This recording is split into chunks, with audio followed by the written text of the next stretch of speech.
Capítulo 1. El umbral de la mente. La mente es un campo de batalla silencioso.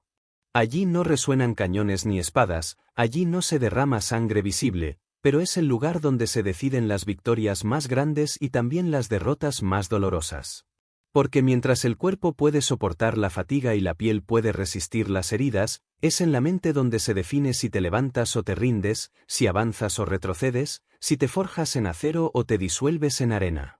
La mente es al mismo tiempo tu mayor aliado y tu más cruel enemigo, y la paradoja de la existencia humana es que aquello que debería impulsarte a la grandeza, con demasiada frecuencia se convierte en la cadena que te mantiene atado a la mediocridad. Forzar la mente no significa destruirla, significa domesticarla, entrenarla, convertirla en un instrumento afilado capaz de cortar las dudas, las excusas, los miedos que intentan gobernarte. Porque la verdad incómoda es que, por naturaleza, la mente busca comodidad, busca lo fácil, busca lo seguro. Te empuja hacia el sofá cuando deberías entrenar, hacia el silencio cuando deberías hablar, hacia la retirada cuando deberías avanzar. Si escuchas siempre a esa voz interna, vivirás una vida pequeña, cómoda, predecible, pero jamás grande. La grandeza no nace en la comodidad, nace en el filo de lo difícil, en el territorio donde la mente grita no puedo y tú respondes observa cómo lo hago. Piensa en Abraham Lincoln, un hombre marcado por pérdidas, derrotas y fracasos. Su mente podría haberle susurrado que no estaba hecho para la política, que lo suyo era fracasar, que no valía la pena intentarlo más. Pero Lincoln no se inclinó ante esa voz, la enfrentó, la forzó, la dominó. Y gracias a esa lucha interior, fue capaz de sostener una nación entera en su hora más oscura.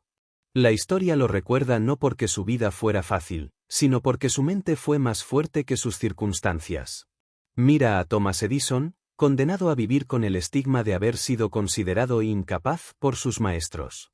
La mente de un niño marcado así podría haberse quebrado para siempre. Pero Edison eligió el camino contrario, forzar su mente a aprender, a insistir, a probar miles de veces. Y cada vez que fallaba, en lugar de escuchar la voz que decía abandona, escuchaba otra que él mismo había creado, una voz entrenada que decía intenta otra vez. Esa es la mente forzada, la que obedece tu voluntad y no tu miedo. Henry Ford también fue ridiculizado, humillado, rechazado por banqueros y empresarios que lo llamaban soñador ingenuo. Su mente podría haberse contaminado con esas voces, podría haberse rendido a la duda colectiva. Pero él eligió forzarla, eligió sostener la imagen de un automóvil accesible para el hombre común cuando todos decían que era imposible. No fue la mecánica lo que construyó el imperio Ford, fue una mente entrenada para resistir el desprecio y mantener la visión contra toda evidencia. Y si miramos a Walt Disney, vemos otro ejemplo brutal. Despedido de un periódico por falta de creatividad, quebrado, rechazado en incontables ocasiones, habría sido lógico que su mente le dijera, no sirves, no lo intentes más. Pero Disney eligió forzar esa mente que buscaba rendirse y obligarla a crear mundos cuando en su bolsillo no tenía ni para comer.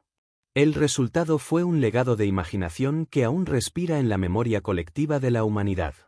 Forzar tu mente a hacer cosas difíciles es entender que ella siempre buscará el camino más corto, y que tu deber es obligarla a recorrer el más largo cuando ese es el que te transforma. Es levantarte temprano cuando la mente pide dormir, es estudiar cuando la mente pide distracción, es entrenar cuando la mente pide descanso, es hablar la verdad cuando la mente pide silencio, es persistir cuando la mente pide rendirse.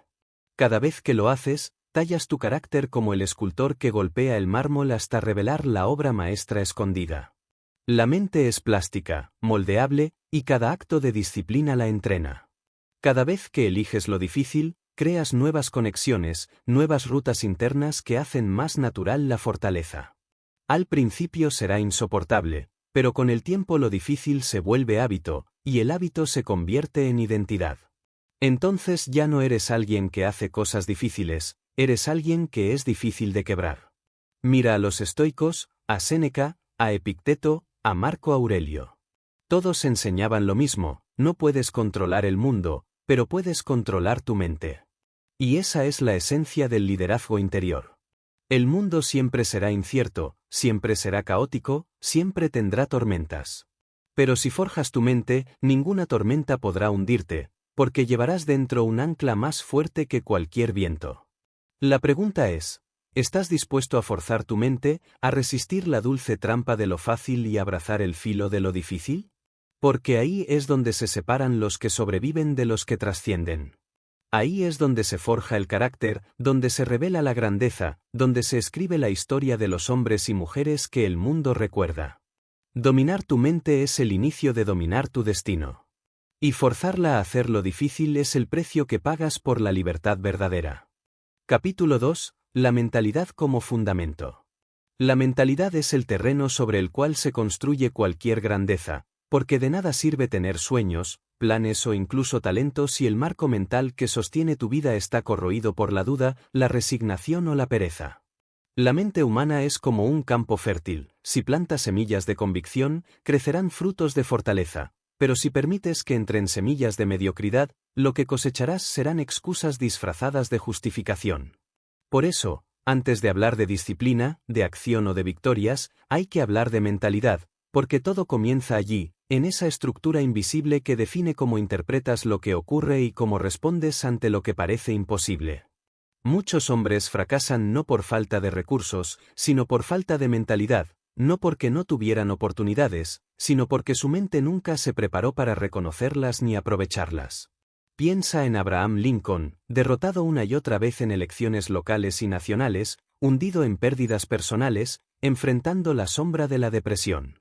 Cualquiera habría dicho que su historia estaba destinada al olvido, pero su mentalidad no era la de alguien que acepta definiciones externas, sino la de alguien que decide que cada caída es parte del camino. Esa mentalidad fue lo que lo sostuvo cuando la nación entera se desgarraba en guerra civil. Observa a Thomas Edison, quien soportó miles de intentos fallidos antes de iluminar el mundo. No fue la casualidad ni la inspiración pasajera lo que lo llevó a lograrlo, fue una mentalidad forjada en la convicción de que cada fracaso era simplemente información, cada error un paso hacia adelante. Esa mentalidad lo hizo incansable, y esa incansabilidad es lo que separa a los grandes del resto. Henry Ford es otro ejemplo vivo. Cuando todo el mundo confiaba ciegamente en la fuerza de los caballos y nadie creía que un automóvil pudiera reemplazarlos, Ford eligió mantener una mentalidad rebelde frente a la tradición, capaz de sostener una visión en medio del ridículo y el rechazo.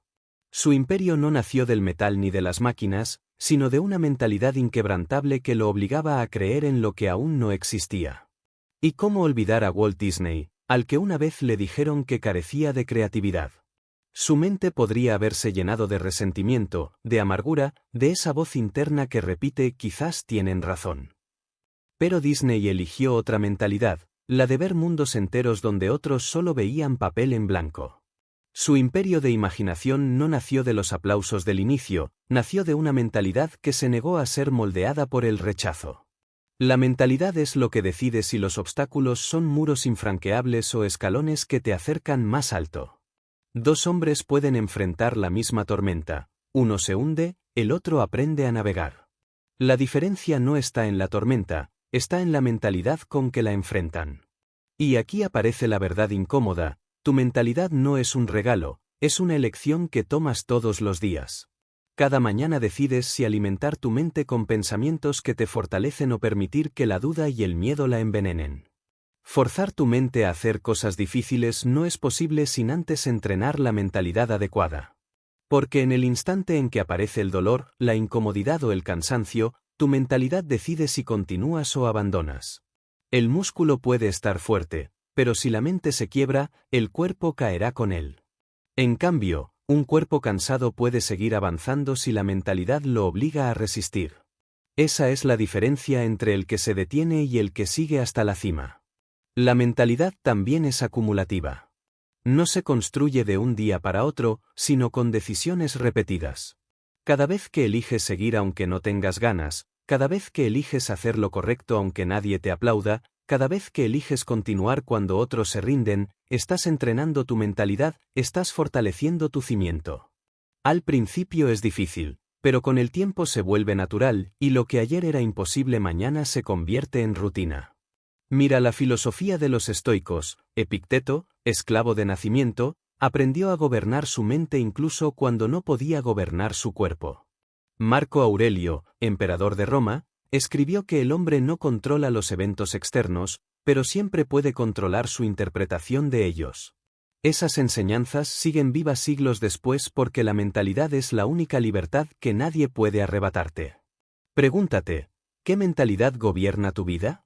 ¿La de víctima, que siempre encuentra culpables externos, o la de creador, que transforma cada golpe en herramienta?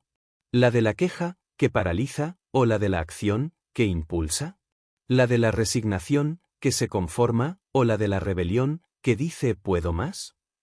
Tu respuesta determinará hasta dónde llegarás.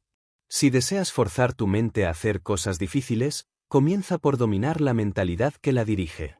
Porque una mentalidad débil convierte lo difícil en imposible, mientras que una mentalidad fuerte convierte lo imposible en inevitable. Capítulo 3. Creencia. La creencia es la fuerza invisible que moldea el destino humano, es el filtro a través del cual interpretamos el mundo, la brújula que guía nuestras decisiones, el techo invisible que limita nuestra altura o el trampolín que nos lanza hacia horizontes insospechados. Lo que crees se convierte en lo que eres, porque tus pensamientos dirigen tus acciones moldean tus hábitos y tus hábitos definen tu vida. Por eso, las creencias son más poderosas que cualquier circunstancia externa. Dos hombres pueden nacer en la misma pobreza, enfrentarse a la misma adversidad, recibir los mismos golpes, pero uno se hundirá y el otro se levantará, y la diferencia no estará en lo que recibieron, sino en lo que creyeron sobre sí mismos. Mira a Henry Ford.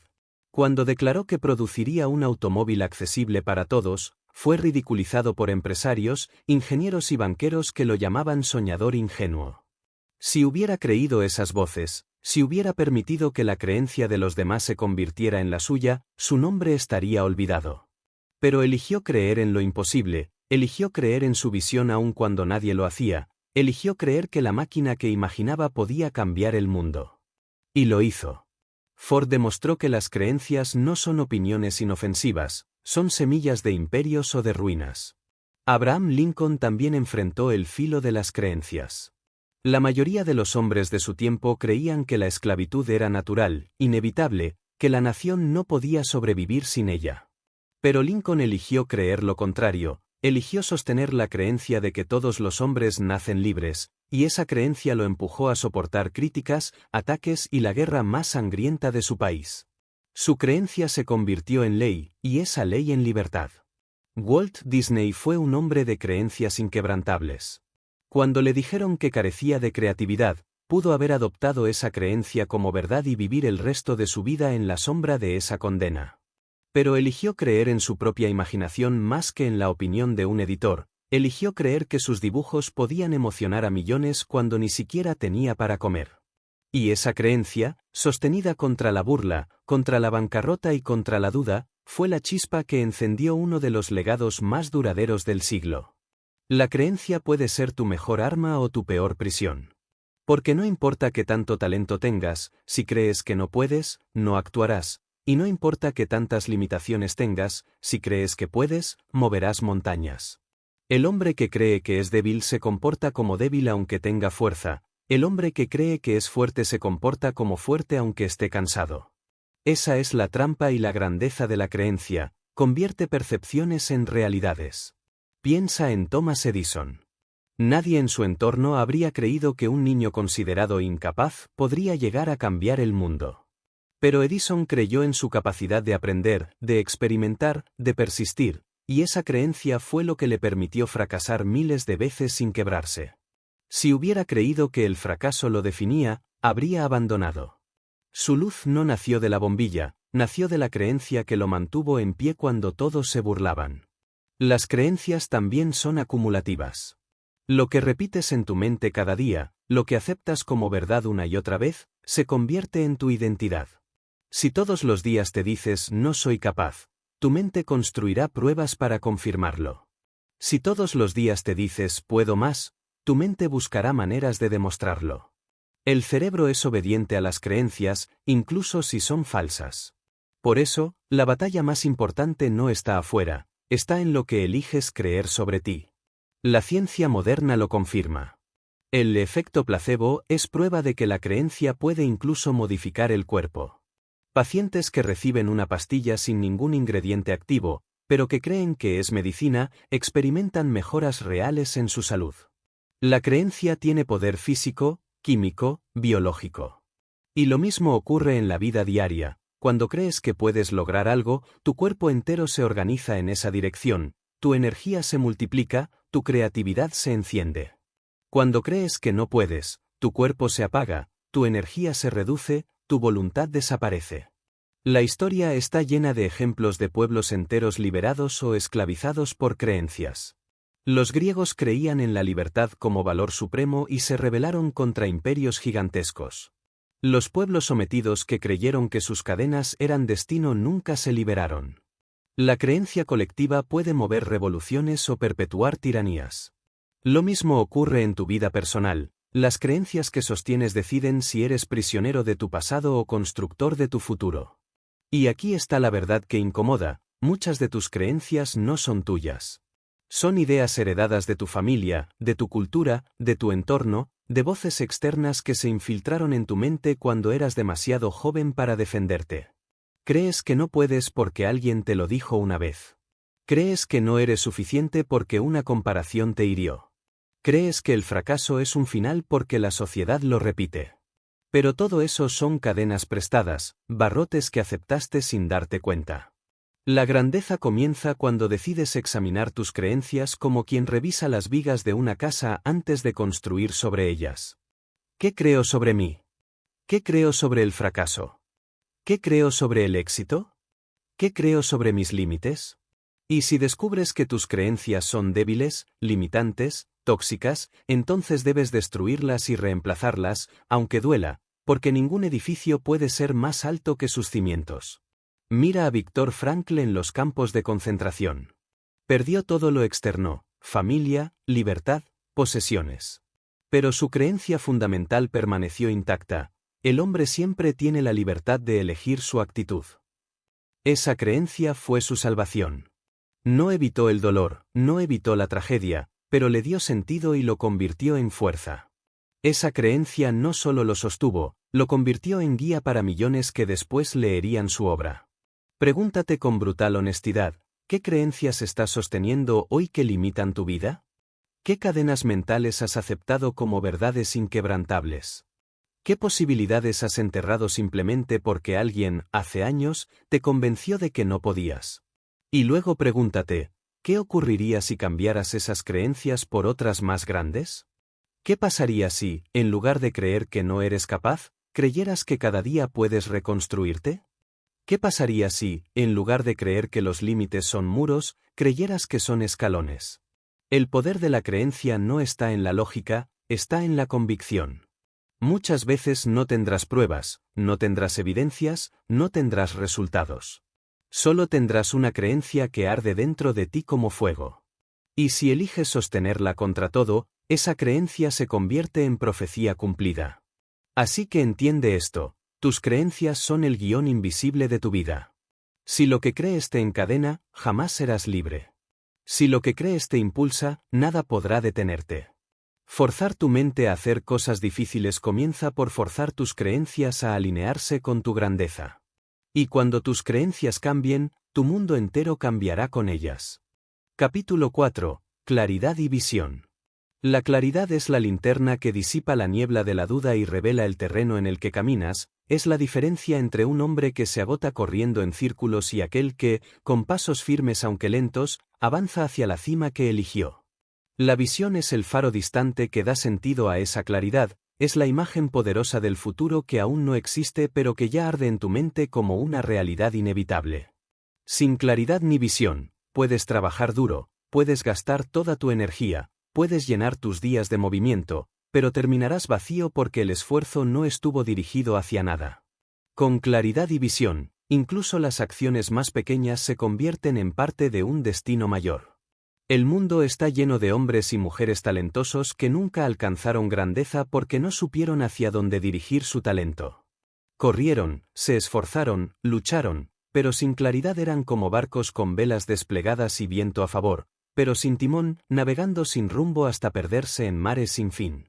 La claridad es el timón, la visión es la brújula.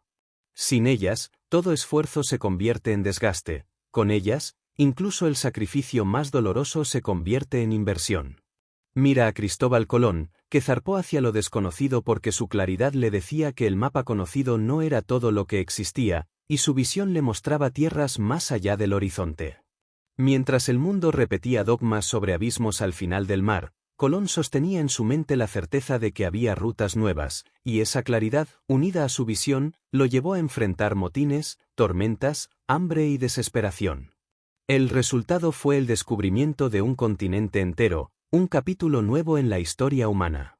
La claridad no siempre significa tener todos los pasos definidos. Nadie ve el camino completo. Edison no sabía cuántos intentos necesitaría antes de encender la bombilla, Ford no sabía exactamente cómo haría accesible un automóvil para las masas, Disney no sabía cómo convertiría dibujos en un imperio. Pero tenían claridad sobre el destino. Edison quería iluminar, Ford quería movilizar al mundo, Disney quería despertar la imaginación. Esa claridad fue suficiente para soportar la incertidumbre de cada día. La visión los sostenía cuando las pruebas los golpeaban. Walt Disney, en particular, es símbolo de visión. Mientras otros dibujaban para sobrevivir, él dibujaba para dar forma a castillos y personajes que en su tiempo no existían. Podía describir parques enteros con precisión años antes de que hubiera tierra donde levantarlos. Su visión era tan concreta que se convirtió en el mapa que siguió hasta hacerlo real. Los bancos lo rechazaban, los críticos lo ridiculizaban, pero él tenía una visión tan poderosa que ningún no externo podía apagarla. La claridad y la visión eran su combustible. Henry Ford también tuvo claridad absoluta. No quería un auto de lujo para ricos, quería un vehículo que cada trabajador pudiera pagar. Esa visión lo mantuvo firme frente a la burla de empresarios y financieros. Podría haber cambiado de rumbo para complacerlos, pero la claridad sobre lo que quería lo convirtió en pionero. Y aunque enfrentó quiebras, rechazos y humillaciones, nunca abandonó esa visión. Fue esa claridad la que dio nacimiento al modelo T y cambió la historia de la movilidad. La claridad y la visión son más importantes que la motivación. Porque la motivación es como el viento, a veces sopla fuerte y a veces desaparece. Pero la claridad es el mapa y la visión es el destino, y aunque el viento se detenga, el hombre con claridad y visión sigue avanzando, incluso si debe arrastrarse. La motivación depende de emociones, la claridad y la visión dependen de convicciones. La falta de claridad es la razón por la que tantos viven vidas de frustración. Cambian de meta cada año, de trabajo cada mes, de propósito cada semana. No porque no tengan energía, sino porque no saben a dónde dirigirla. Son como arqueros disparando flechas sin blanco. Incluso si la flecha es fuerte, se pierde en la nada. La claridad coloca el blanco, la visión da sentido a cada disparo. La visión es también el refugio en los días más oscuros. Habrá momentos en que todo lo externo te diga que abandones, que tu sueño no vale la pena, que estás loco. En esos momentos, la visión es la única llama que queda. Piensa en Martin Luther King. Su visión de igualdad parecía imposible en un país desgarrado por el racismo. Podía haber renunciado, pero la visión lo sostuvo, lo empujó a marchar, a hablar, a resistir. Esa visión encendió a millones, y aunque él no vivió para ver todo realizado, su visión cambió para siempre la historia. La claridad también significa saber qué no hacer. Porque el hombre que no tiene claridad dice que sí a todo, se dispersa, se desgasta. Pero el hombre con claridad sabe rechazar caminos que no conducen a su visión. Cada no es una afirmación de su destino. Andrew Carnegie, al construir su imperio, tenía miles de oportunidades para desviarse, pero su claridad estaba en el acero, y allí se concentró hasta dominarlo. Esa claridad lo convirtió en titán de su tiempo. La claridad no aparece como un rayo que ilumina todo de golpe. Muchas veces nace en el silencio, en la reflexión, en la observación profunda. La mayoría teme ese silencio porque en él aparecen las preguntas incómodas: ¿qué quiero de verdad? ¿Quién quiero ser? ¿Qué visión estoy dispuesto a sostener aunque nadie crea en ella? Pero solo quien enfrenta esas preguntas encuentra claridad. Pregúntate ahora, ¿cuál es tu visión? ¿Puedes describirla con detalle? ¿Sabes hacia dónde diriges tu vida o solo caminas porque todos caminan? ¿Tu claridad es tan fuerte que sabes decir no a lo que no se alinea? ¿O vives en confusión, reaccionando al ruido externo? La claridad y la visión no prometen caminos fáciles, pero sí caminos significativos. Con ellas, cada día tiene sentido, incluso el más difícil. Sin ellas, cada día es vacío, incluso el más cómodo. La claridad es el mapa, la visión es la montaña, y tu propósito es escalarla. Y cuando la claridad se convierte en convicción y la visión en obsesión, entonces nada, absolutamente nada, puede detenerte. Capítulo 5. Propósito. El propósito es la raíz que sostiene al árbol de tu vida, es el motor invisible que impulsa cada acción cuando la motivación desaparece, es la voz silenciosa que te recuerda por qué soportas el dolor, por qué eliges el sacrificio, por qué decides seguir cuando todo a tu alrededor parece derrumbarse. Un hombre sin propósito puede tener riqueza, puede tener fama, puede tener talento, pero siempre se sentirá vacío, porque no es lo que logra ni lo que posee lo que llena al ser humano, es el sentido que le da a su existencia. Y un hombre con propósito, incluso en la derrota más amarga, incluso en la pobreza más extrema, incluso en la soledad más dolorosa, se siente pleno porque sabe que su vida responde a algo más grande que él mismo. El propósito es lo que diferencia a los que simplemente existen de los que trascienden. Millones de personas despiertan cada día, van al trabajo, cumplen tareas, sobreviven, pero en el fondo se sienten desconectadas, porque viven para cumplir expectativas ajenas, para sostener rutinas impuestas, para perseguir metas que no nacieron de su interior. Es como remar en un barco sin destino, te cansas, sudas, gastas tu energía, pero nunca llegas a ningún lugar que justifique el esfuerzo. En cambio, el que vive con propósito, aunque su viaje sea duro, aunque tenga que remar contra la corriente, cada brazada lo acerca a un puerto que él eligió, y esa diferencia lo cambia todo. Mira a Mahatma Gandhi, un hombre frágil físicamente, sin ejército, sin riqueza, sin poder material.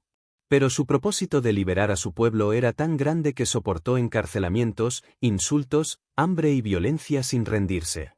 Ese propósito lo convirtió en fuerza colectiva. Millones lo siguieron no porque fuera más fuerte, sino porque tenía un propósito tan claro que se volvió imposible ignorarlo. Piensa en Martin Luther King. Su propósito no era la gloria personal, no era un puesto político, no era reconocimiento. Su propósito era la justicia, la dignidad humana, el sueño de una nación libre de cadenas invisibles. Ese propósito le dio coraje cuando sabía que podía morir por su causa. Su voz temblaba no de miedo, sino de convicción. El propósito fue su armadura. Thomas Edison también vivió guiado por propósito. Miles de intentos fallidos no habrían tenido sentido si su objetivo hubiera sido dinero o prestigio inmediato. Pero su propósito de iluminar el mundo con electricidad le dio la paciencia para resistir cada fracaso. Cuando otros veían errores, él veía pasos hacia su propósito. Y esa perspectiva lo hizo indestructible. Walt Disney, quebrado una y otra vez, ridiculizado, rechazado, siguió creando porque su propósito no era dibujar por diversión, era despertar la imaginación colectiva, era tocar el corazón de millones con historias. Su propósito era tan fuerte que ni el hambre ni la burla ni la bancarrota pudieron apagarlo. El propósito también es lo que sostiene cuando la vida arranca lo que amas. Nelson Mandela pudo haberse rendido en prisión, resignado a ser víctima de un sistema injusto. Pero su propósito no era su comodidad personal, era la libertad de su nación.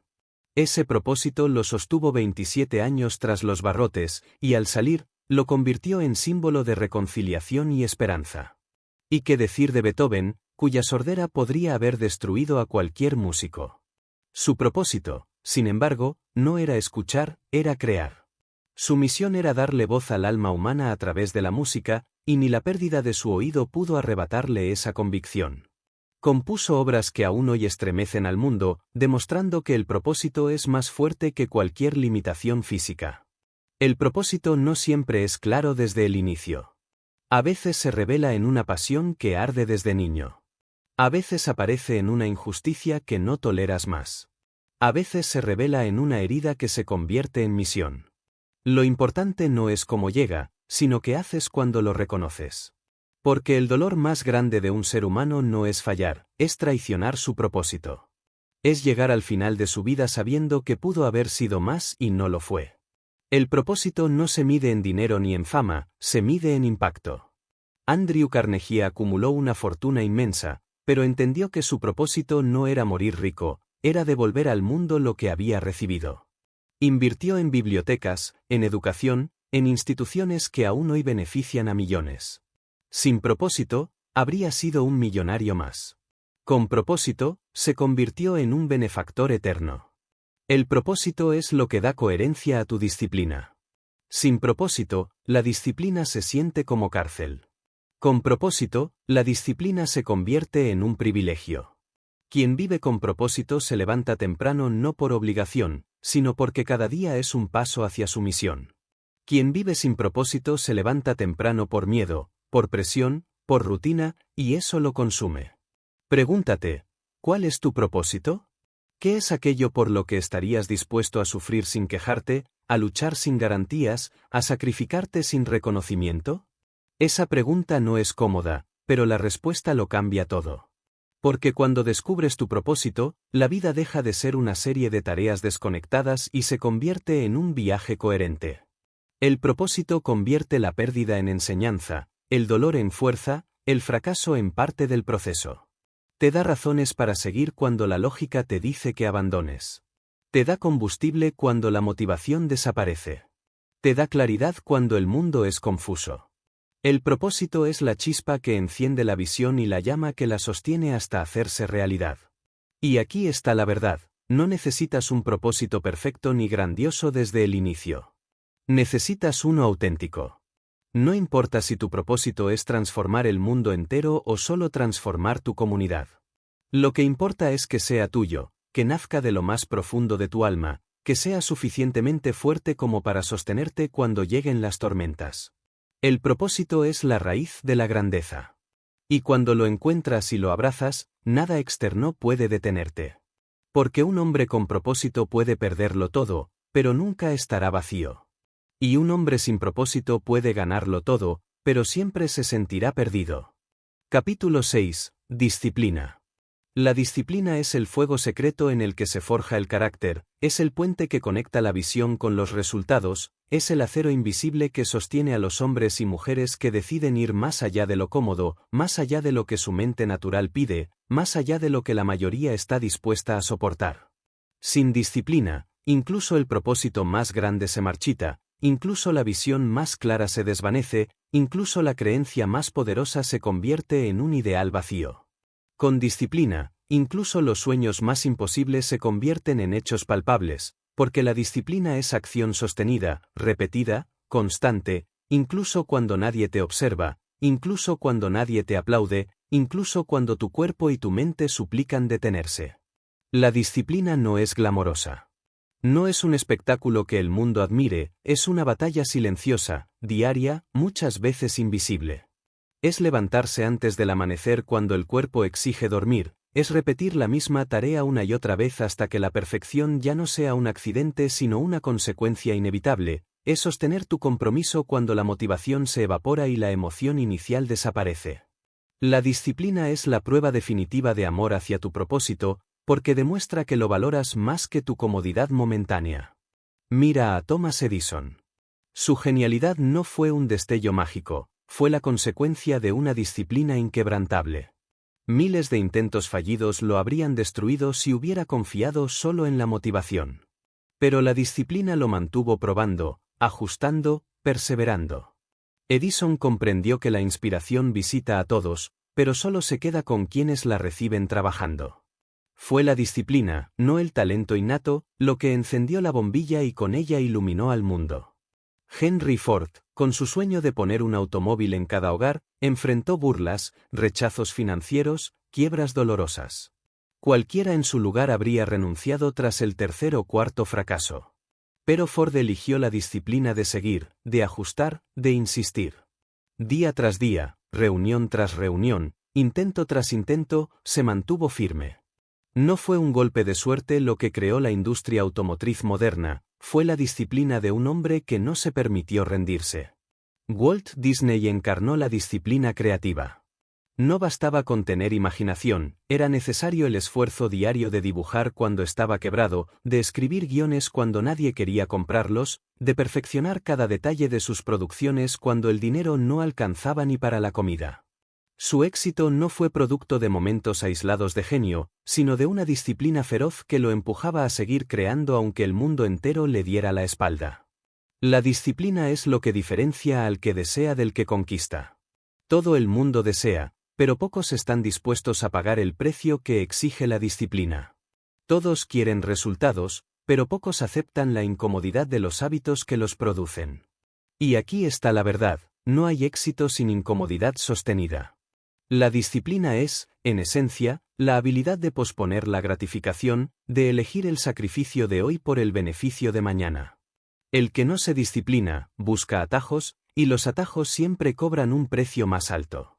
La disciplina también es acumulativa. Una acción correcta repetida durante años transforma radicalmente una vida. El que ahorra cada día construye riqueza. El que estudia cada día construye sabiduría. El que entrena cada día construye fortaleza.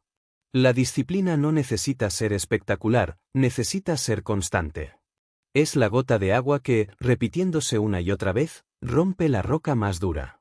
Marco Aurelio, emperador y filósofo, lo comprendía profundamente. En sus meditaciones, escritas en el silencio de la madrugada antes de dirigir ejércitos y gobernar imperios, se repetía a sí mismo que debía vivir con virtud, con templanza, con disciplina. Su grandeza no nació de su poder político, sino de su autodominio, de esa disciplina interior que le permitió resistir la tentación del ego y del exceso. Y no olvidemos a Michael Jordan, que con frecuencia es recordado por su talento pero que en realidad construyó su leyenda con disciplina. Miles de lanzamientos al aro en entrenamientos solitarios, repeticiones interminables hasta convertir cada jugada en instinto, sesiones agotadoras cuando otros ya habían regresado a casa. Su talento habría quedado en promesa si no hubiera estado sostenido por la disciplina. Jordan fue grande no porque nació especial, sino porque eligió disciplinarse más que nadie. La disciplina no es una cadena que te limita, es la llave que abre tu libertad. El hombre indisciplinado es esclavo de sus impulsos, esclavo de su pereza, esclavo de sus caprichos. Cree que es libre porque hace lo que quiere, pero en realidad está gobernado por fuerzas internas que no controla. El hombre disciplinado, en cambio, puede parecer rígido, pero en realidad es libre, porque él decide conscientemente, porque él gobierna sus actos en lugar de ser gobernado por ellos. La disciplina es el arte supremo de la autodeterminación. El problema de nuestra era es que idolatramos lo inmediato. Queremos resultados rápidos, recompensas instantáneas, victorias fáciles. Esa mentalidad ha debilitado a generaciones enteras. Pero la vida nunca ha cambiado sus leyes, lo valioso requiere disciplina. No importa cuántas tecnologías inventemos, cuántas distracciones tengamos, cuántos atajos prometan los vendedores de humo. La grandeza seguirá exigiendo el mismo precio, disciplina diaria. La disciplina duele, es cierto. Duele despertarse cuando todos duermen. Duele estudiar cuando otros se divierten. Duele entrenar cuando el cuerpo pide descanso. Duele decir no a los placeres inmediatos. Pero duele mucho más llegar al final de tu vida sabiendo que pudiste haber sido más y no lo fuiste. El dolor de la disciplina pesa gramos, el dolor del arrepentimiento pesa toneladas. Pregúntate, ¿qué disciplina estás dispuesto a sostener? ¿Qué hábito serás capaz de repetir incluso cuando nadie lo vea? ¿Qué sacrificio aceptarás hoy para no tener que lamentarte mañana? Tu respuesta define tu futuro más que cualquier golpe de suerte. Y aquí está el secreto que los verdaderos sabios conocen: la disciplina, practicada con constancia, deja de sentirse como esfuerzo y se convierte en identidad. Al principio tienes que obligarte, forzarte, luchar contra ti mismo. Pero con el tiempo, lo que antes era una carga se convierte en parte de ti. Ya no eres alguien que practica disciplina, eres alguien disciplinado. Y en ese punto, la excelencia deja de ser un acto y se convierte en tu naturaleza. Sin disciplina, el propósito es un sueño vacío. Con disciplina, el propósito se convierte en legado. Capítulo 7. Acción. La acción es la frontera definitiva entre lo que imaginas y lo que vives, entre lo que deseas y lo que alcanzas, entre lo que hablas y lo que dejas grabado en la historia. Puedes tener claridad, puedes tener propósito, puedes sostener creencias poderosas y disciplina férrea, pero si nunca mueves el cuerpo, si nunca ejecutas, si nunca das el paso, tu vida se quedará en el terreno cómodo de lo intangible. La acción es el lenguaje que entiende el universo, la moneda real con la que se pagan los sueños, el fuego que convierte la materia inerte de tus ideas en obras visibles. El mundo está lleno de soñadores que nunca actuaron, de hombres y mujeres que imaginaron imperios pero murieron con sus proyectos atrapados en la mente. Y también está lleno de hacedores que, con menos talento y menos recursos, se atrevieron a actuar y transformaron la realidad. Porque la acción, aunque imperfecta, siempre vale más que la idea perfecta no ejecutada. Una página escrita vale más que una novela imaginada, un prototipo fallido vale más que un plan impecable en papel, un intento real vale más que 1000 conversaciones sobre lo que algún día haré. Mira a los hermanos Wright. No eran los ingenieros más reconocidos de su tiempo, no tenían grandes fortunas ni respaldos institucionales, pero actuaron. En un campo desolado, lanzaron al aire una máquina que muchos consideraban absurda, y aunque su primer vuelo fue breve y torpe, abrió el camino a la aviación. No habrían cambiado la historia si hubieran seguido perfeccionando planos en silencio. Fue la acción lo que levantó del suelo un sueño que parecía ridículo. Thomas Edison no descubrió la bombilla en una sola noche de inspiración, fue la acción repetida de miles de intentos lo que lo llevó allí. Podría haber pasado su vida entera pensando en teorías, hablando de posibilidades, pero eligió actuar, experimentar, ensuciarse las manos, fallar una y otra vez. Fue la acción constante la que encendió la luz, no la mera intención. Henry Ford enfrentó innumerables burlas. Los expertos de su tiempo decían que los automóviles eran juguetes caros para millonarios, que jamás reemplazarían a los caballos. Si Ford hubiera seguido discutiendo con ellos, habría muerto en anonimato.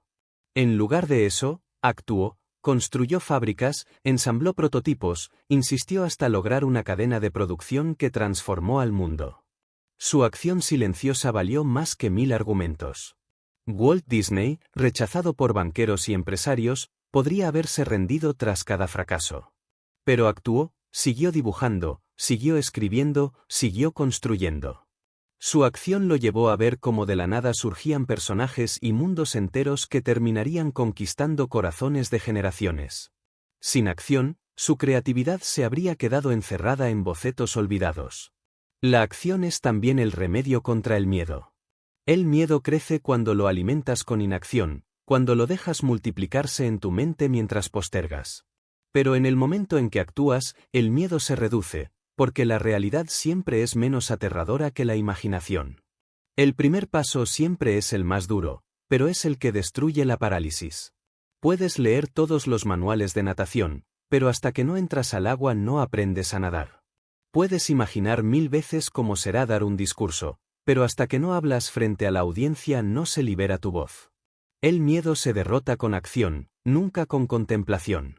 La acción no garantiza éxito inmediato, pero garantiza aprendizaje. Cada intento fallido te enseña más que 100 horas de teoría. Cada paso dado revela caminos que nunca habrías visto desde lejos. La acción convierte la vida en maestro constante. El que actúa puede fallar, pero el que no actúa ya fracasó. Piensa en Abraham Lincoln. Antes de ser presidente, perdió elecciones, fracasó en negocios, fue ridiculizado. Pero cada acción, cada campaña, cada intento, le dio experiencia, le enseñó a comunicarse mejor, a conectar con la gente, a soportar la presión. Si hubiera renunciado tras los primeros intentos, nadie conocería su nombre. Fue la acción repetida, no el éxito inmediato, lo que lo llevó a transformar su país. La historia de Nelson Mandela también es un himno a la acción.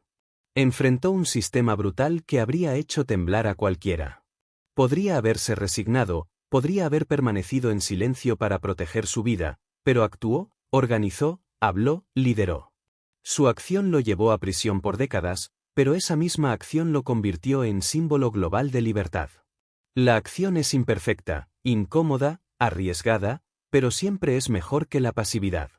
Porque la pasividad te da la ilusión de seguridad mientras el tiempo pasa y se lleva tu vida.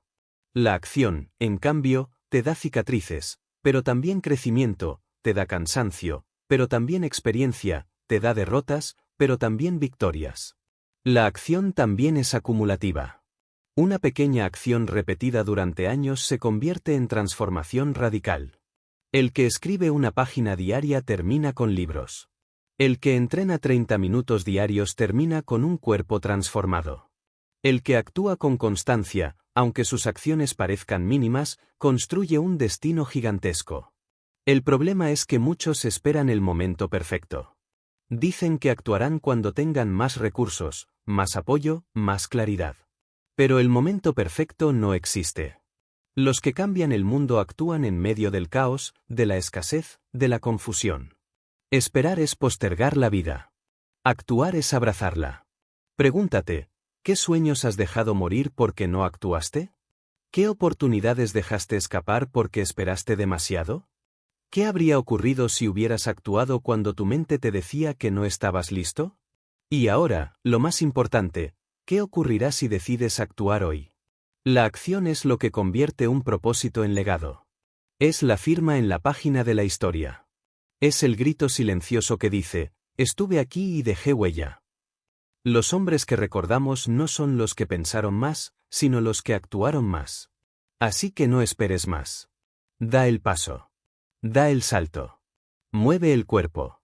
Libera la idea. Lanza el proyecto. Comienza el viaje. Porque el mundo no se transforma con intenciones, se transforma con acción. Y cada acción, por pequeña que parezca, es una chispa capaz de encender una hoguera que ilumine generaciones. Capítulo 8. Gratitud. La gratitud es una de las fuerzas más incomprendidas y subestimadas de la existencia humana, porque muchos creen que agradecer es simplemente pronunciar un gracias vacío, un gesto de cortesía aprendido desde la infancia, un formalismo social que cumple con las expectativas de otros, pero la gratitud verdadera no es una palabra, es una filosofía. Es una forma de mirar la vida con una lente completamente distinta, es la capacidad de reconocer que incluso en la oscuridad hay destellos de luz. Que incluso en la pérdida existe una semilla de aprendizaje, que incluso en la herida más profunda se esconde un recordatorio de que aún estamos vivos, por lo tanto, aún podemos levantarnos. Un hombre sin gratitud puede tenerlo todo y aún así sentirse en carencia, porque su mente se obsesiona únicamente con lo que falta, con lo que no consiguió, con lo que otros poseen y él no, vive en un desierto interior en el que nada lo sacia, corre eternamente hacia una meta invisible y nunca encuentra paz. Un hombre agradecido, en cambio, puede tener poco y aún así sentirse en abundancia, porque comprende que el simple hecho de abrir los ojos cada mañana es un regalo, que cada respiración es una victoria, que cada dificultad lleva consigo una lección, que cada instante de su existencia tiene un valor incalculable. El hombre agradecido vive en un oasis interior que le permite resistir sequías externas sin perder la esperanza. Mira a Viktor Frankl, prisionero en los campos de concentración nazis, rodeado de hambre, muerte y desesperanza. En esas condiciones, cualquier ser humano hubiera perdido la voluntad de vivir, pero Frankl descubrió que aún podía ser agradecido por lo único que no le podían arrebatar, la libertad de decidir su actitud frente al sufrimiento. Agradeció esa chispa invisible, la convirtió en ancla y en motor, y esa gratitud fue la que lo sostuvo en medio del infierno. Años después escribiría que al hombre se le puede arrebatar todo excepto una cosa, la última de sus libertades, la de elegir su actitud ante cualquier circunstancia. La gratitud fue el arma que lo mantuvo humano cuando todo a su alrededor se deshumanizaba. Andrew Carnegie, uno de los hombres más ricos de su tiempo, también entendió el poder de la gratitud. Sabía que su fortuna no era solo fruto de su esfuerzo, sino de las oportunidades que Estados Unidos le había dado como inmigrante pobre, de la colaboración de miles de trabajadores, del avance de una nación que lo acogió. Esa gratitud lo llevó a dedicar gran parte de su riqueza a la filantropía, a construir bibliotecas, universidades e instituciones que cambiarían la vida de millones. Si Carnegie no hubiera tenido gratitud, habría muerto como un millonario más. Gracias a la gratitud, murió como un benefactor que transformó generaciones. La gratitud no significa conformismo ni resignación. No significa cruzarse de brazos y aceptar todo como está. Significa reconocer lo que ya tienes para usarlo como plataforma hacia lo que quieres construir. Es la diferencia entre el que se queja de que su vaso está medio vacío y el que agradece que aún tiene agua para empezar de nuevo. La gratitud te da energía, no te la roba. El hombre que agradece tiene más combustible para actuar, porque su mente se enfoca en posibilidades y no en carencias. Walt Disney también encarnó la gratitud en su camino. Cuando perdió los derechos de su personaje Oswald y parecía que su carrera estaba acabada, en lugar de hundirse en el resentimiento, eligió agradecer la lección, porque lo obligó a crear un personaje propio que sería inmortal, Mickey Mouse. Ese golpe que habría destruido a muchos fue para Disney un empujón hacia su obra más icónica. Esa es la fuerza de la gratitud: transformar pérdidas en oportunidades, rechazos en combustible, derrotas en escalones. La gratitud también es el antídoto contra la arrogancia. El éxito puede ser venenoso si no está acompañado de gratitud. El que no agradece cree que todo lo logró solo, se embriaga de orgullo, se vuelve ciego ante la realidad de que siempre hubo manos invisibles sosteniéndolo, circunstancias favoreciéndolo, personas apoyándolo. Y cuando la arrogancia crece, el hombre cae. El que agradece, en cambio, se mantiene humilde, consciente de que su grandeza no es solo suya, y esa humildad lo protege de la soberbia que destruye imperios. La ciencia moderna confirma lo que filósofos antiguos intuían: la gratitud mejora la salud mental, reduce la ansiedad, fortalece el sistema inmunológico, aumenta la resiliencia. Pero mucho antes de que los psicólogos lo demostraran en estudios, Séneca ya lo había escrito: la gratitud no es solo la más grande de las virtudes, es la madre de todas. Porque un corazón agradecido no puede ser cruel, no puede ser injusto, no puede ser mezquino. La gratitud no elimina el dolor, pero lo transforma. Te permite mirar la herida y en lugar de ver solo sufrimiento, reconocer la lección que trae. Te permite vivir una pérdida y en lugar de quedarte en el vacío, valorar la belleza de lo que tuviste. Te permite atravesar el fracaso y en lugar de sentirte destruido, reconocerte más sabio y más fuerte. La gratitud no borra cicatrices, las convierte en medallas. Pregúntate: ¿cuándo fue la última vez que agradeciste de verdad, no con un gracias automático, sino con plena conciencia? ¿Cuándo agradeciste por el fracaso que te obligó a crecer, por la persona que te rechazó y te empujó a buscar tu propio camino, por la dificultad que te hizo más resiliente? ¿Cuándo miraste tu vida y dijiste: no tengo todo lo que quiero, pero tengo más de lo que necesito para empezar de nuevo? Esa mirada es la que define si eres rico o pobre, aunque tus bolsillos digan lo contrario. La gratitud no se demuestra solo con palabras, se demuestra con actos. Agradecer la vida significa usarla al máximo. Agradecer tu talento significa desarrollarlo. Agradecer las oportunidades significa aprovecharlas. Agradecer a quienes te ayudaron significa ayudar a otros. La gratitud no es pasiva, es activa, es multiplicadora. Y aquí está la verdad que transforma: la gratitud es elección. No depende de las circunstancias, depende de cómo decides interpretarlas. Dos hombres pueden perderlo todo, uno maldice su destino, el otro agradece la lección y se reconstruye. El primero se hunde, el segundo renace. No es lo que ocurre, es cómo decides verlo. La gratitud es fuerza, no debilidad. Es lo que te da paz en medio del caos, lo que te da claridad en medio de la confusión, lo que te da sentido en medio del dolor. Es lo que convierte cada día en regalo y no en condena. Y cuando llegues al final de tu vida, lo que más paz dará a tu corazón no será cuánto acumulaste, sino cuánto agradeciste. Porque la gratitud convierte cualquier existencia, por dura que sea, en una celebración. Capítulo 9. Adaptabilidad. La adaptabilidad es la ley fundamental de la vida, la condición que decide quién sobrevive y quién se extingue, quién progresa y quién se queda atrapado en la nostalgia del pasado.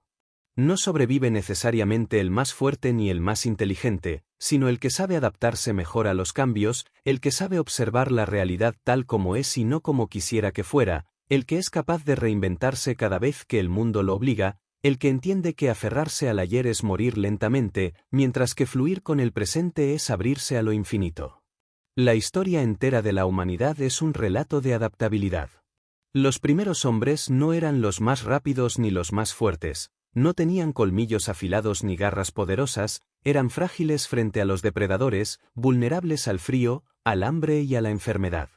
Pero tenían una ventaja: podían adaptarse. Descubrieron el fuego, construyeron refugios, aprendieron a cazar en grupo, cultivaron la tierra. No dominaron el planeta por fuerza, sino por adaptabilidad. La evolución entera es testimonio de que quienes se resisten a cambiar se quedan atrás, y quienes se adaptan abren camino. Charles Darwin lo resumió con una claridad brutal: no es la especie más fuerte la que sobrevive, ni la más inteligente, sino la que mejor responde al cambio. Esa frase debería estar escrita en las paredes de cada escuela, de cada empresa, de cada corazón humano, porque nos recuerda que el cambio es inevitable, pero sobrevivirlo y convertirlo en oportunidad depende de nuestra adaptabilidad. Mira a Henry Ford. Durante años, su imperio se apoyó en el modelo T, el automóvil que revolucionó al mundo. Pero con el tiempo, el mercado cambió, la competencia innovó, y Ford, que tanto se había aferrado a su éxito inicial, estuvo a punto de quedar obsoleto. Solo cuando aceptó que debía adaptarse, que debía renovar, que debía abandonar incluso su mayor creación para dar paso a nuevas, logró sostener su legado. La lección es clara: incluso lo que ayer fue tu triunfo puede convertirse en tu prisión si no te adaptas. Walt Disney también es símbolo de adaptabilidad. Perdió a Oswald, su primer personaje exitoso, porque otro se lo arrebató. Muchos habrían quedado destruidos. Disney eligió adaptarse y de esa pérdida nació Mickey Mouse. Más adelante, cuando la industria le dio la espalda y estaba al borde de la ruina, se reinventó con largometrajes animados que nadie creía posibles. Y cuando parecía que había alcanzado el límite, se reinventó otra vez creando parques temáticos, algo nunca visto. Disney sobrevivió no porque todo le saliera bien, sino porque supo adaptarse cada vez que el mundo lo golpeaba. La adaptabilidad no significa falta de carácter. No es renunciar a tu esencia, es tener la flexibilidad de cambiar de estrategia sin cambiar de propósito. Es como el río que, al encontrarse con una roca, no se detiene ni se quiebra, fluye alrededor, busca otro cauce, sigue su curso. Su esencia es ser agua y avanzar hacia el mar, y aunque el camino cambie, su propósito permanece. Así debe ser el hombre adaptable, firme en su destino, flexible en su método. La arrogancia es enemiga de la adaptabilidad. El arrogante cree que siempre tiene la razón, que su método siempre funcionará, que no necesita cambiar. Y cuando el mundo se transforma, queda atrapado en sus certezas muertas. El humilde, en cambio, reconoce que siempre puede aprender, que siempre puede ajustar, que siempre puede reinventarse. Y esa humildad lo mantiene vivo. Mira a las empresas que alguna vez dominaron el mercado y hoy ya no existen. No cayeron por falta de dinero ni de talento, sino porque no supieron adaptarse. Creyeron que el mundo siempre sería igual, que sus clientes nunca cambiarían, que sus modelos durarían para siempre. Y el mundo cambió. Y ellos quedaron atrás. Al mismo tiempo, pequeñas compañías que comenzaron sin recursos aprendieron a adaptarse, a innovar, a anticiparse, y hoy gobiernan industrias enteras. La diferencia siempre fue la misma: adaptabilidad. La adaptabilidad también es la base de la resiliencia personal. Nelson Mandela, en prisión durante 27 años, no podía controlar sus circunstancias, pero sí podía adaptarse a ellas. Aprendió a soportar el encierro, a transformar su dolor en aprendizaje, a convertir su rabia en disciplina. Salió de la cárcel no destruido, sino preparado para liderar. Si no se hubiera adaptado, habría sido consumido por el odio. Beethoven también enfrentó una de las pruebas más duras para un músico: la sordera. Cualquier otro se habría resignado, pero él eligió adaptarse. Su oído externo se apagó, pero agudizó su oído interior, su imaginación musical, su capacidad de sentir vibraciones. Compuso algunas de las sinfonías más grandiosas de la historia después de quedarse sordo. Su adaptabilidad convirtió una tragedia en legado eterno. La adaptabilidad no significa que el cambio no duela. Cambiar siempre duele, soltar siempre cuesta, reinventarse siempre exige sacrificio. Pero duele más quedarse inmóvil mientras la vida sigue avanzando. Duele más aferrarse a lo que ya murió. Duele más resistirse a lo inevitable. El dolor de la adaptabilidad es pasajero, El dolor de la resistencia es eterno. Pregúntate, ¿qué estás resistiendo hoy que deberías aceptar? ¿Qué deberías estar transformando y aún no lo haces? ¿Qué creencias, qué métodos, qué rutinas deberían morir para que tú puedas renacer? Porque el secreto es este: la vida no espera. Si no te adaptas, te rompe. Si te adaptas, te eleva. El agua es la metáfora suprema de la adaptabilidad. No importa la forma del recipiente, el agua se ajusta, fluye, permanece fiel a su esencia. Y sin embargo, es más poderosa que la roca, porque mientras la piedra se resiste y se quiebra con el tiempo, el agua se adapta y desgasta montañas. El hombre que aprende a ser como el agua, adaptable pero persistente, flexible pero inquebrantable, ese hombre nunca será derrotado por completo. La adaptabilidad es la ley suprema de la vida. La naturaleza lo demuestra, la historia lo confirma, la experiencia lo enseña. El que se adapta, vive. El que no se adapta, muere. Así de simple, así de brutal. Capítulo 10. Resiliencia. La resiliencia es la fuerza invisible que convierte las heridas en cicatrices de honor, los fracasos en cimientos de victoria, las caídas en escalones hacia alturas más grandes. Es el arte de levantarse no una sola vez, sino tantas como la vida lo demande. Porque el verdadero triunfo no consiste en no caer nunca, sino en la decisión de levantarse siempre.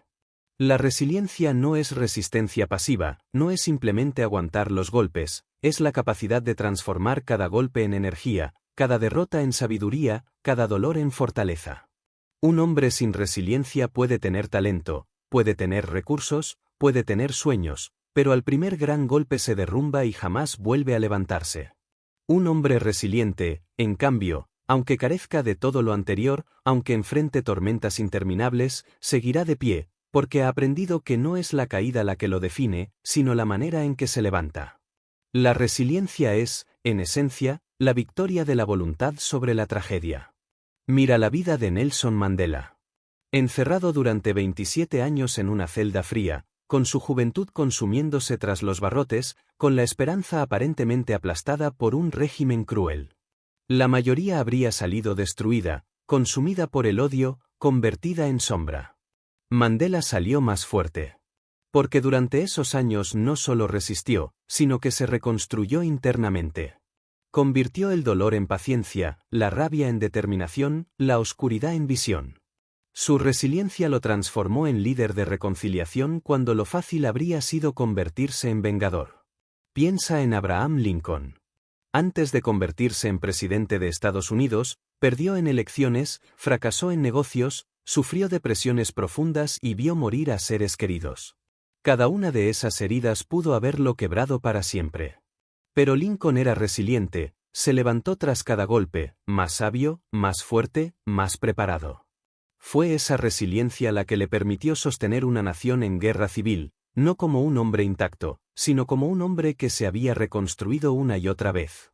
Thomas Edison, ridiculizado en su infancia por maestros que lo consideraban incapaz de aprender, rechazado en empleos, enfrentando miles de experimentos fallidos, encarnó la resiliencia en su forma más pura. Cuando alguien le preguntó cómo soportaba tantos fracasos, respondió que no había fracasado, solo había encontrado miles de formas que no funcionaban. Esa mentalidad resiliente fue la que le permitió persistir hasta iluminar al mundo. La resiliencia no significa ausencia de dolor. El resiliente también sufre, también llora, también sangra. Pero mientras otros se quedan en el suelo, él decide levantarse. Esa es la diferencia, no es que el resiliente sea invulnerable, es que se niega a quedarse derrotado. Mira a Beethoven, que en la cumbre de su carrera comenzó a perder la audición, la tragedia más cruel para un músico. Muchos se habrían rendido, se habrían consumido en la amargura. Beethoven eligió resiliencia. Compuso algunas de sus obras más grandiosas cuando ya no podía oír, transformando su silencio externo en una música eterna que aún hoy resuena. La resiliencia lo convirtió en inmortal. La resiliencia también es la historia de pueblos enteros. Japón, devastado por las bombas atómicas en Hiroshima y Nagasaki, reducido a cenizas, podría haberse hundido para siempre. En lugar de eso, eligió resiliencia, en pocas décadas se levantó como potencia tecnológica y económica. Alemania, destruida tras la Segunda Guerra Mundial, también eligió resiliencia y se reconstruyó como nación sólida. La historia humana es, en gran parte, la historia de la resiliencia colectiva. La resiliencia es también un acto de fe. Fe en que el dolor no será eterno, fe en que la herida no definirá tu vida, fe en que cada caída tiene un propósito oculto. Es levantarse con la certeza de que aún hay algo más por conquistar, algo más por aprender, algo más por vivir. Esa fe es la que mantiene encendida la llama del resiliente incluso en la oscuridad más densa. Pregúntate, ¿cuántas veces la vida te ha derribado y aún así sigues aquí? ¿Cuántas veces pensaste que era el final y descubriste después que era solo un comienzo disfrazado? ¿Cuántas veces escuchaste voces que decían no puedes y tu resiliencia respondió observa cómo lo hago? Cada una de esas veces es prueba de que dentro de ti habita una fuerza indestructible. La resiliencia no elimina el fracaso, lo transforma. No evita la caída, la convierte en parte del ascenso. No borra la herida, la convierte en marca de experiencia. La resiliencia es lo que convierte la tragedia en testimonio, el dolor en mensaje, la derrota en victoria futura. Sin resiliencia, la vida te destruye. Con resiliencia, la vida te forja. Capítulo 11. Aprendizaje. El aprendizaje es la chispa inmortal que mantiene al espíritu humano en movimiento, es la alquimia que transforma la ignorancia en sabiduría, la confusión en claridad, el fracaso en experiencia, el dolor en entendimiento. Todo lo que somos como civilización, todo lo que hemos construido, todo lo que llamamos progreso, no es otra cosa que la acumulación de aprendizajes a lo largo de miles de años. Y, sin embargo, todavía hay quienes creen que aprender es tarea exclusiva de la infancia, que la escuela marca el inicio y el fin de la educación, que después de cierto punto ya no hay nada nuevo por descubrir. Esos hombres mueren en vida mucho antes de que su cuerpo deje de respirar, porque en el instante en que dejas de aprender, dejas de crecer, y en el instante en que dejas de crecer, comienzas a marchitarte. El aprendizaje no se limita a los libros ni a los títulos, el aprendizaje verdadero es actitud, es curiosidad, es apertura a la vida. El niño que pregunta una y otra vez, ¿por qué?, refleja el espíritu más puro de lo que deberíamos conservar hasta la vejez. Pero muchos adultos pierden esa llama, la apagan con la rutina, con la comodidad, con el miedo al ridículo. El verdadero sabio es aquel que nunca deja de ser aprendiz, el que comprende que incluso el fracaso más amargo lleva una lección, que incluso el enemigo más duro puede enseñarle algo, que incluso la soledad y el dolor son maestros disfrazados. Mira a Leonardo da Vinci, quizá el ejemplo más claro del aprendiz eterno. No se conformó con pintar la Mona Lisa, exploró anatomía diseccionando cadáveres, estudió ingeniería, arquitectura, botánica, música, filosofía. Su curiosidad era infinita, su hambre de aprendizaje insaciable. Cada disciplina le abría puertas hacia otra, y esa acumulación de aprendizajes lo convirtió en un hombre adelantado siglos a su tiempo. Su grandeza no nació de un talento único, sino de un aprendizaje constante que lo transformó en un puente entre mundos distintos. Thomas Edison también encarnó el poder del aprendizaje. Fue considerado un mal estudiante, ridiculizado en la escuela, pero eligió aprender fuera de las aulas. Cada experimento fallido era para él una clase, cada noche de insomnio era una lección. No veía fracasos, veía datos. Aprendía del error, lo registraba, lo analizaba, lo transformaba en combustible. Esa disposición a aprender una y otra vez fue la que le permitió inventar no una, sino miles de cosas que cambiaron la vida moderna. Andrew Carnegie, hijo de inmigrantes pobres, trabajó desde niño en fábricas y talleres. No tenía educación formal avanzada, pero aprendía de todos, de ingenieros, de economistas, de empresarios. Se rodeó de hombres más sabios y absorbió todo lo que podía. Su fortuna no nació solo del acero, nació de su aprendizaje constante, de su humildad para admitir que siempre había algo más que entender. El aprendizaje requiere humildad radical. El arrogante cree que ya sabe suficiente y por eso se estanca. El humilde reconoce que siempre será aprendiz y por eso nunca deja de avanzar. Sócrates lo expresó con la famosa frase, solo sé que no sé nada. Esa aceptación no lo debilitó, lo engrandeció, porque lo mantuvo abierto a seguir aprendiendo hasta el último día. El hombre que cree saberlo todo se convierte en estatua, El que acepta su ignorancia se convierte en río. El aprendizaje también es la base de la resiliencia. Cada caída duele menos si sabes que la convertirás en lección. Cada fracaso pesa menos si lo ves como un escalón hacia el siguiente intento. El que aprende de sus heridas no queda marcado por ellas, se fortalece. El que no aprende, repite sus errores una y otra vez, como quien tropieza eternamente con la misma piedra. La diferencia entre un sabio y un necio no es que uno fracasa y el otro no, ambos fracasan, pero el sabio aprende y el necio repite. El aprendizaje es también lo que conecta generaciones. Edison aprendió de inventores anteriores y a su vez otros aprendieron de él. Disney aprendió de los pioneros del cine mudo y otros aprendieron de Disney. Cada generación se apoya en la anterior y la supera, y esa es la cadena ininterrumpida que nos ha llevado desde las cavernas hasta los rascacielos. Aprender no es solo para ti, es para los que vienen después. Lo que aprendes, lo transmites, lo siembras en otros, lo conviertes en legado. La gratitud y el aprendizaje están unidos. El hombre agradecido aprende incluso de lo que duele, mientras que el hombre resentido se cierra y repite. El agradecido pregunta qué lecciones puede extraer de cada situación, el resentido maldice su suerte y se estanca. Aprender es una forma de agradecer a la vida, significa decir no pasó en vano, lo usé para crecer. El aprendizaje también es desaprendizaje. Muchas veces lo que más nos detiene no es lo que ignoramos, sino lo que creemos que sabemos y en realidad está equivocado. Henry Ford decía que el fracaso es la oportunidad de empezar de nuevo con más inteligencia. Desaprender lo inútil, cuestionar lo establecido, abrir espacio mental para lo nuevo, eso también es aprender. La historia de Galileo lo demuestra. Aprendió a cuestionar los dogmas de su tiempo, desaprendió lo que todos creían sobre el universo, y ese acto lo convirtió en mártir de la ciencia. Albert Einstein también rompió con lo que parecía incuestionable, aprendió a mirar el tiempo y el espacio con otros ojos, y la física nunca volvió a ser la misma. Marie Curie, en laboratorios precarios, aprendió a descubrir lo invisible, a trabajar entre riesgos y prejuicios, y abrió puertas que nadie más había tocado. La ciencia entera es un monumento al aprendizaje constante. El aprendizaje no es un lujo, es supervivencia. El que no aprende se vuelve obsoleto. Mira a las empresas que dominaban el mundo hace décadas y hoy son fantasmas. No aprendieron a adaptarse, no aprendieron a reinventarse. El que aprende siempre se mantiene vivo, porque nunca deja de evolucionar. Pregúntate, ¿qué estás aprendiendo hoy?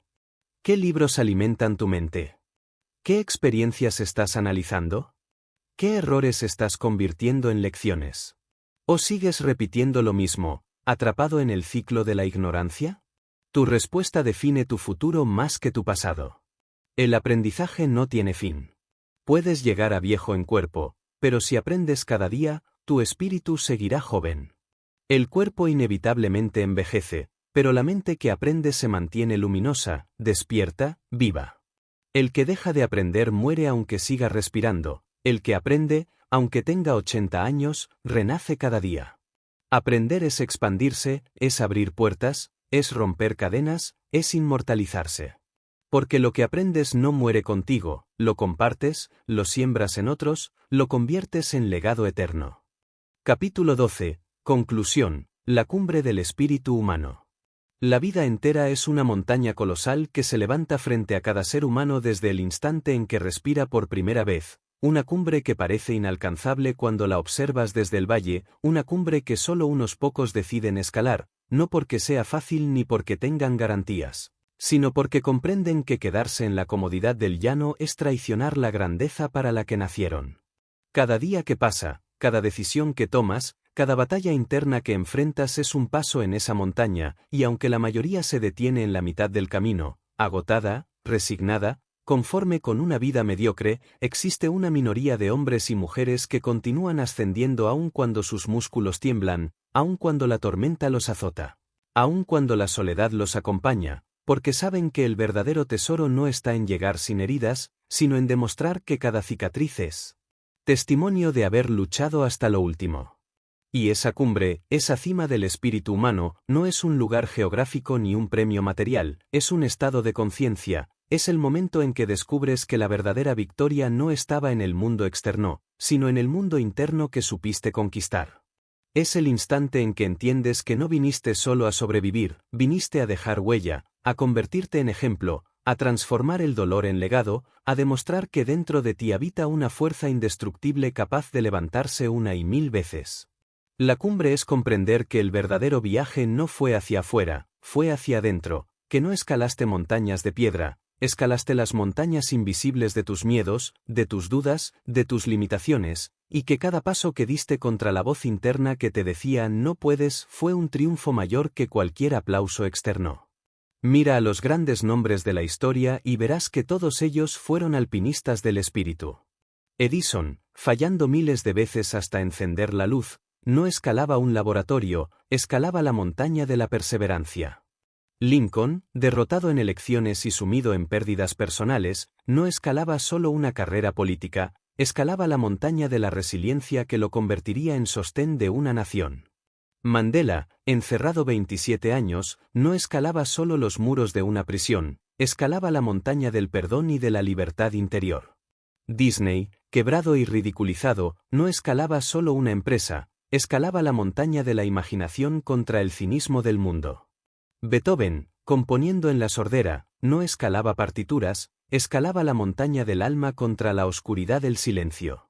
Todos ellos alcanzaron su cumbre no porque el camino fuese fácil, sino porque entendieron que el dolor no era señal de derrota, era señal de crecimiento. Y así como ellos, cada uno de nosotros tiene su propia montaña. No importa si tu cima no será reconocida por multitudes ni registrada en los libros de historia, porque la cumbre del espíritu humano es personal, es íntima, es única. Tu montaña puede ser reconstruir tu vida después de una pérdida, puede ser superar adicciones, puede ser educar a tus hijos con dignidad, puede ser crear algo que inspire aunque nadie lo aplauda.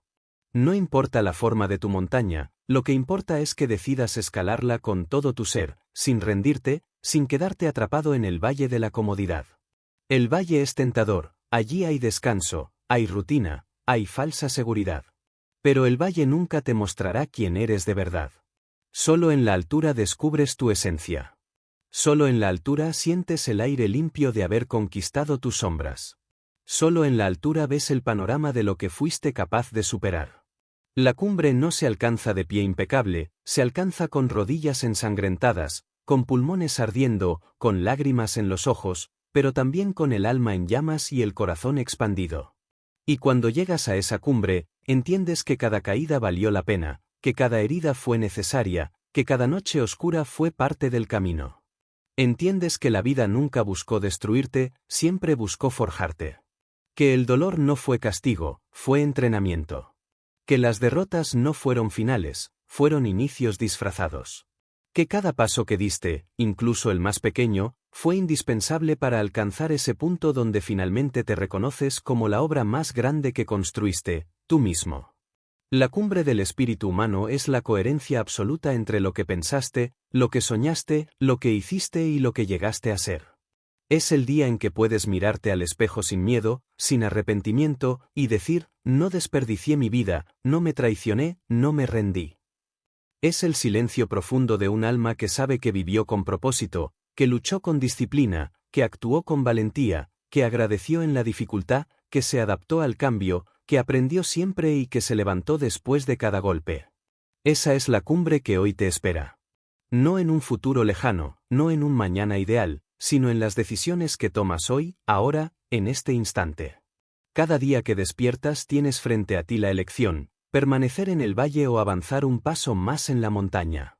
Nadie lo hará por ti, nadie te cargará hasta arriba, nadie te regalará la vista sublime que solo se revela a quienes se atreven a escalar. La vida no está diseñada para complacerte, está diseñada para retarte, y solo quienes aceptan ese reto conocen la plenitud. Imagina por un momento que llegas allí. Que después de años de lucha, de lágrimas, de sudor, de sacrificios invisibles, alcanzas la cima de tu propia existencia. Te detienes, respiras, miras el horizonte. Todo lo que parecía imposible quedó atrás, todo lo que te lastimó se transformó en fuerza, todo lo que perdiste se convirtió en sabiduría. Allí, en la altura, entiendes que no escalaste para que el mundo te aplaudiera, Escalaste para honrar la chispa de grandeza que siempre ardió dentro de ti. Esa chispa que la sociedad intentó apagar con dudas, que las derrotas intentaron sofocar con dolor, que el miedo quiso enterrar en silencio. Pero esa chispa sobrevivió y se convirtió en fuego. Ese fuego eres tú. Y aquí está la verdad que define todo: la cumbre no es un final, es un inicio. Porque en el instante en que la alcanzas, comprendes que siempre hay nuevas alturas, que siempre hay más por conquistar, que la vida no termina con un logro, sino que se reinventa en cada victoria. La grandeza no es un destino, es un camino interminable de superación. Por eso, mientras respires, reconstruye. Mientras tengas fuerzas, escala. Mientras tengas vida, sigue creciendo. No traiciones la chispa que llevas dentro. No te conformes con menos de lo que sabes que puedes ser. Haz de ti tu mayor obra. Conquista tu mente. Forza tu voluntad. Trasciende tus límites. Y cuando llegues a la cumbre del espíritu humano, conviértete en faro para otros, en testimonio viviente de que nada puede detener a un ser humano que decidió nunca rendirse. Esa es tu misión. Ese es tu destino. Esa es la cumbre que te espera.